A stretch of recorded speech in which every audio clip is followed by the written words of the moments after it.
সিলেট কোম্পানিগঞ্জ এবং সাদা পাথরের রাস্তা এবং হাইটেক পার্কের সামনে যে রাস্তা ব্রিজ আছে, ব্রিজের ডাইন দিকে, সিলেট থেকে আসার পথে ডাইন দিকে রাস্তাটা অনেকটা ধসে পড়েছে। আপনারা দেখতে পাচ্ছেন, এই দেখেন অনেক জায়গায় ধসে পড়েছে, যে কোনো সময় বড় দুর্ঘটনা করতে পারে।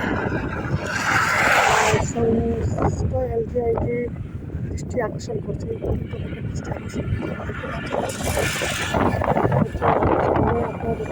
হচ্ছে হাইটেক পার্ক। এটা এই হচ্ছে ব্রিজ, যে কোনো সময় বড় দুর্ঘটনা করতে পারে।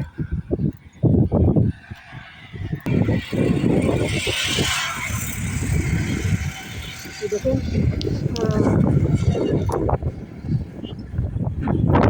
তারা তো শুরু হয়ে গেছে, শুরু দেখেন কতটুকু ধসে পড়েছে, আপনারা দেখতে পাচ্ছেন। দর্শক, আমরা মানে পর্যটন একজনের সাথে আমরা কথা বলবো। আপনারা দেখতে পাচ্ছেন, এই দেখেন ভাই, এই যে দৃশ্যটা দেখছেন আপনি, এটা কী মনে হয় আপনার?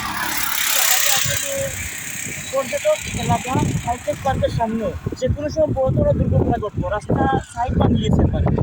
আচ্ছা আচ্ছা, আমার দৃষ্টিতে দ্রুত মেরামত করা লাগিন আমি আপনার কাছে আহ্বান। কারণ এই যে অবস্থা ধীরে ধীরে আরো ভাঙ্গিয়া রাস্তাটা পুরো ভাঙিয়ে দিব, কারণ সামনে সাইড ভাঙ্গে পড়ে গেছে। আচ্ছা আচ্ছা আচ্ছা, আপনারা দেখতে পাচ্ছেন দর্শক, এই দেখেন যে কোনো সময় বড় দুর্ঘটনা করতে পারে।